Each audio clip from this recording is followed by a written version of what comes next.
Bienvenidos a esta nueva clase de producción audiovisual. En la clase pasada le di dos modelos de comunicación. Esta vez solamente hablaremos de los modelos de comunicación y las formas en cómo nos podemos comunicar, ya sea escrita y formas de aprendizaje. Recordemos el modelo básico de comunicación. Emisor, mensaje, receptor. Empecemos a colocarle otros instrumentos, como el contexto y el código. El contexto depende en qué sistema o en qué forma está dado el mensaje, y el código viene siendo el tipo de lenguaje. A este modelo le podemos agregar ahora lo que es el canal. El canal viene siendo la forma por la cual transmitimos el mensaje. Ahora podemos utilizar la radio, la televisión, el periódico, una carta, las páginas web, pero también debemos tener muy claro las normas del buen hablante y del buen oyente, teniendo en cuenta que para hablar debemos escuchar y para leer hay que escribir. Teniendo en cuenta el lenguaje, como les dije anteriormente, que es el código o el idioma, tenemos tres formas: lo sistemático, lo cognoscitivo y lo funcional. Lo sistemático se divide en morfologías, fonologías y semánticas. Lo cognoscitivo en el manejo apropiado del discurso, la organización de las ideas, la estructura gramatical, y lo funcional, eventos comunicativos, normas y normas de interrelación social. Tenemos dos tipos de código: el lingüístico y el código no verbal. El lingüístico se emplean palabras y se permite elaborar un mensaje, que es un significante y un significado. El significante es la forma externa, el sonido o escritura de la palabra portadora del mensaje. Y el significado es el contenido, la sustancia que hay encerrado en esa palabra. El código no verbal son los gestos, las miradas, los silencios, la voluntad de persuasión y el tono de la voz. Tenemos también lo que es el código oral y el código escrito. Como hablábamos anteriormente, lo que es hablar, escuchar, y lo que es leer y escribir. Pero el hablar necesita o crea un proceso de producción, y el escuchar es un proceso de comprensión. Pero para ambos necesitamos motivaciones.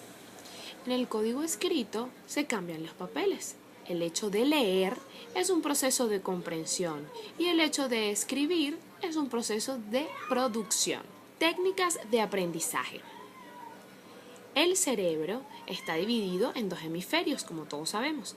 El hemisferio derecho es analítico, asimétrico, geométrico, femenino, intuitivo, inconsciente y kinestésico, mientras que el hemisferio izquierdo es lógico, aritmético, racional, analítico, sistemático y descriptivo.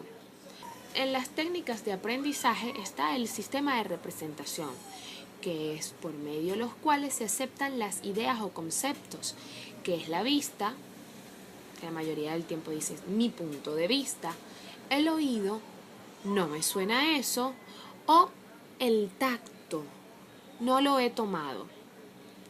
Los canales de comunicación son muy importantes, ya que pueden ser verbales, gestuales, como ya hablamos anteriormente, como la manera en cómo se ocupa el espacio, visuales con los colores y los símbolos, auditivos con el sonido y olfativos con los aromas. Estas técnicas del hemisferio derecho son pensamiento visual, viene la fantasía, el lenguaje evocador, las metáforas, experiencias directas, aprendizaje multisensorial. Vienen los pilares de superaprendizaje.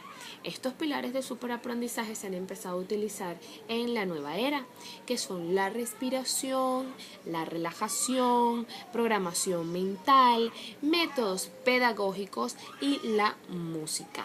Las características de la lengua escrita. El escribir es un medio de comunicación que expresa ideas, puntos de vista, opiniones, sentimientos y emociones con palabras muy específicas. Su uso es restringido porque para poderlo utilizar obviamente tenemos que saber escribir. El patrón gramatical no es flexible, es visual, se trabaja con grafemas. ¿Recuerdan? Cada una de las letras es un grafema. Existe una estrecha relación entre el objeto y la palabra. Es decir, la mesa, todos sabemos lo que es una mesa, una tabla con 4 patas. Se aprende después de obtener madurez neurológica y psicológica.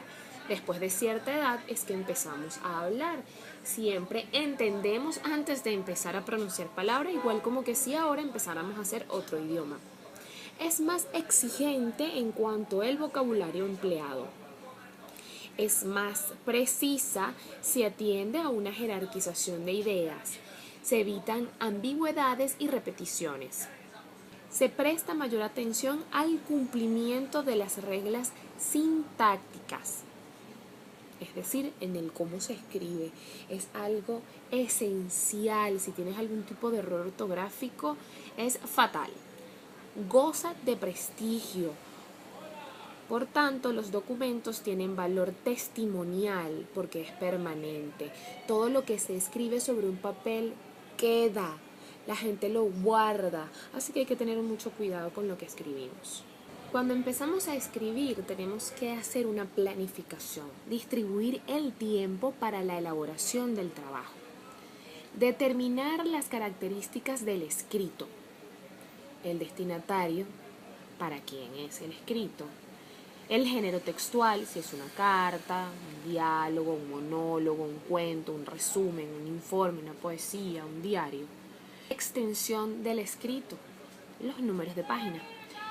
La producción de ideas es lo más importante, ya que recoge la información, ya sean ideas, hechos, pensar en el argumento del trabajo, diseñar el esquema de trabajo, escribir las ideas, con el propósito de completar el esquema. El tercer paso es la producción del texto. Organizar el texto en párrafos, atendiendo algunos aspectos prácticos como los conectores, la puntuación, la introducción y las conclusiones. Al escribir se deben emplear frases breves para que no sea pesado el texto, para que sea fácil de leer, para que llame la atención. Después viene el proceso de revisión, que es verificar si el texto, las ideas están bien expresadas en forma organizada, clara y coherente. Cada párrafo debe presentar una idea principal. Eliminar palabras repetitivas y expresiones redundantes. Cuidar la concordancia, lo que es sujeto, verbo, sustantivo, adjetivo. Cuidar la ortografía, como ya les dije anteriormente, es primordial. Corregir los errores de contenido y de escritura. Y después hacen la redacción final, que viene siendo el trabajo que van a entregar. Ahora bien, ya que vimos absolutamente todos los modelos y cada una de las técnicas de aprendizaje y el cómo debemos escribir, ahora vamos a empezar a escribir y a empezar a producir mensajes. Así que a escribir, muchachos, que los espero en la próxima clase.